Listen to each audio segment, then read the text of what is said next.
आपने आपकी कोर्ट ने स्टे कर रखा है, तो ओ जोन में आपके स्टे के बावजूद कंस्ट्रक्शन कैसे होगी? आपने उसको क्यों नहीं रोका?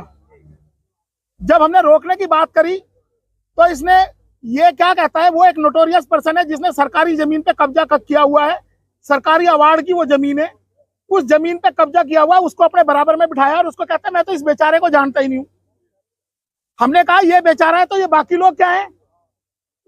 अगर ये बेचारा है, वकील साहब ने बात करी, जो हमारे अपोजिट एक और पार्टी के वकील थे, उनको कह रहा है मैंने आपके खिलाफ बार काउंसिल में लिख के भेज दिया है।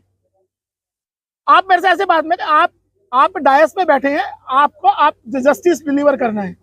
हमने जब उसको ये बात कही कि भाई जस्टिस डिलीवर करना है, तो इस बात को नजरअंदाज करके बोलने लगा कि मुझे नहीं पता और मैं कोई एक्शन नहीं लूंगा। 5 बार हाथ मार के टेबल पे बोलते हैं मैं कोई एक्शन नहीं लूंगा, मैं कोई एक्शन नहीं लूंगा। मैंने कहा सर ये आपकी जिम्मेदारी है।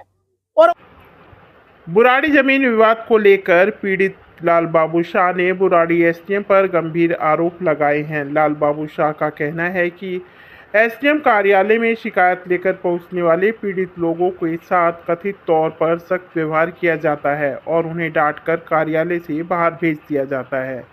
लाल बाबू शाह का आरोप है कि एसडीएम द्वारा इलाके के बीसी को लेकर कथित तौर पर बेचारा शब्दों का इस्तेमाल किया जाता है। उनका कहना है कि इस तरह के व्यवहार से प्रशासनिक कार्यशैली पर सवाल खड़े होते हैं।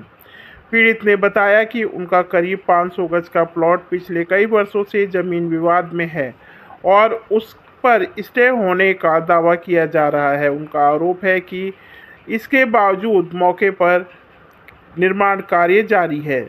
लाल बाबू शाह का कहना है कि निर्माण को वह अवैध मानते हैं और इसकी शिकायत संबंधित अधिकारियों से की गई है। लाल बाबू शाह ने आरोप लगाया कि शिकायत के बावजूद निर्माण कार्य के खिलाफ अपेक्षित कार्रवाई नहीं की जा रही है। उन्होंने सरकार और संबंधित विभाग से पूरे मामले की निष्पक्ष जांच कराने, स्टे की स्थिति की जांच कराने और यदि निर्माण नियमों के विरुद्ध पाया जाए तो नियम अनुसार कार्रवाई करने की मांग की है। उन्होंने कहा कि प्रशासनिक अधिकारियों की जिम्मेदारी है कि वहाँ पर भी विवाद हुआ, पूरा मामला क्या है, कैसे चल रहा है, संक्षेप में बता। सर ये मेरा एक प्रॉपर्टी है 100 गज का गली नंबर 8 मिलन विहार में। उस 7 साल से सुमित के साथ विवाद चल रही है और 7 साल से इसमें सारा कुछ हो गया है, इसमें एविडेंस हो गया है। पुराने जो एसडीएम साहब थे वो इसको ऑर्डर पे लगा गए थे कि भी इस पर जो भी मेरिट पे ऑर्डर बनेगा ऑर्डर हो जाएगा। तो इसको लेकर के हम लोग 19 तारीख को गए थे इस केस की जब हेयरिंग हुई थी, लेकिन तत्कालीन एसडीएम साहब जो है वो इसको सुनवाई करने से बिल्कुल मना कर दिए कि आप लोग सिविल कोर्ट में जाओ। आप सिविल कोर्ट में लड़ रहे हो या नहीं? हम सिविल कोर्ट में नहीं गए जा रहे हैं, सिविल कोर्ट में नहीं। ये जो काफी कुछ लिख के दिया है, ये दूसरा प्लॉट है सर, 500 गज का प्लॉट है जी। खतरे की बात करो तो सर प्लॉट खसरा 5000 गज का होता है अब जी। मेरी कोर्ट है। हाँ हाँ सर मुझे सिखाओगे ना, मैं पहले बोल रहा हूँ सर। ठीक है, उतना ही बोलना है जितना मैं बोलूँ। ठीक है ठीक है ठीक है। बेइज्जती करोगे? मैं नहीं सर, मैं बेइज्जती नहीं, जैसे आप कह रहे हो धीरे बोलो। 5000 गज का होता है, ये नहीं बोल रहे आप, अपनी बात बताओ। अब आप मुझे ये बताओ, 134/17 के लिए आप नहीं लड़ रहे हो?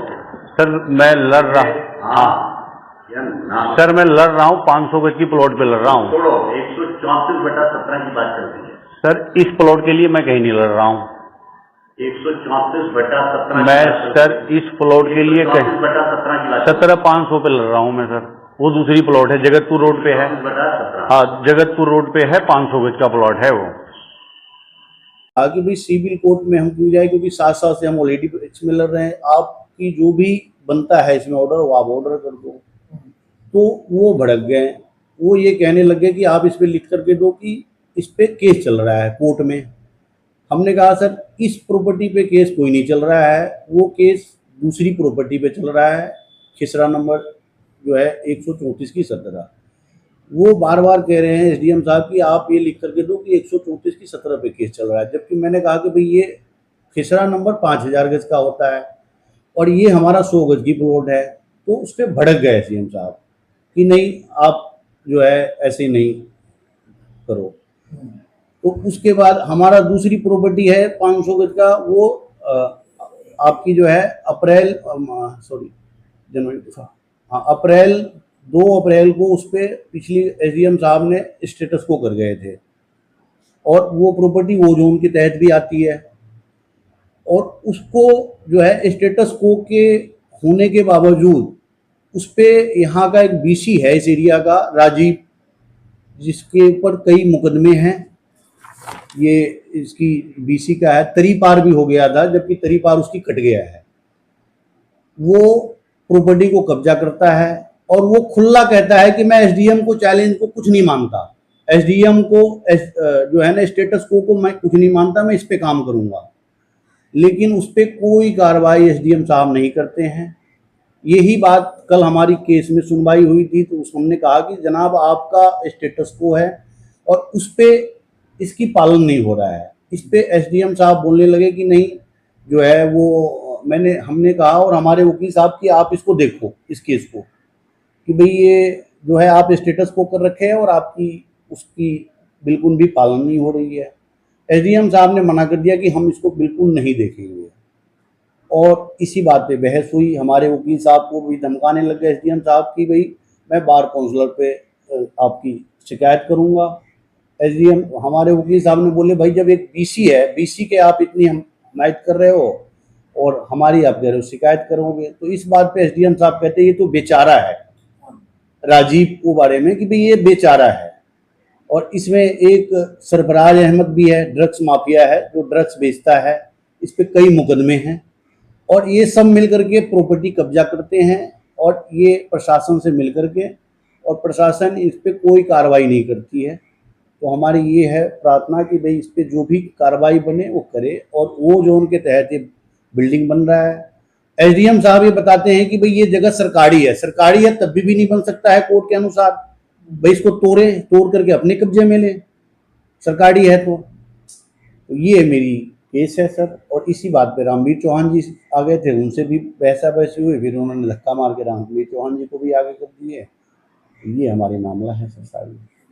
अब सरकार से क्या अनुरोध है आपका, ऊपर के अधिकारियों से क्या रिक्वेस्ट? ऊपर के अधिकारियों से हमारी यही प्रार्थना है कि जो केस है उस हिसाब से हो, और कोई भी अगर किसी पद पे अगर कोर्ट अगर ऑर्डर किया तो उसका पालन होना चाहिए। अगर नहीं पालन हो रहा है तो जो भी इसका दोषी है उस पर कार्रवाई हो।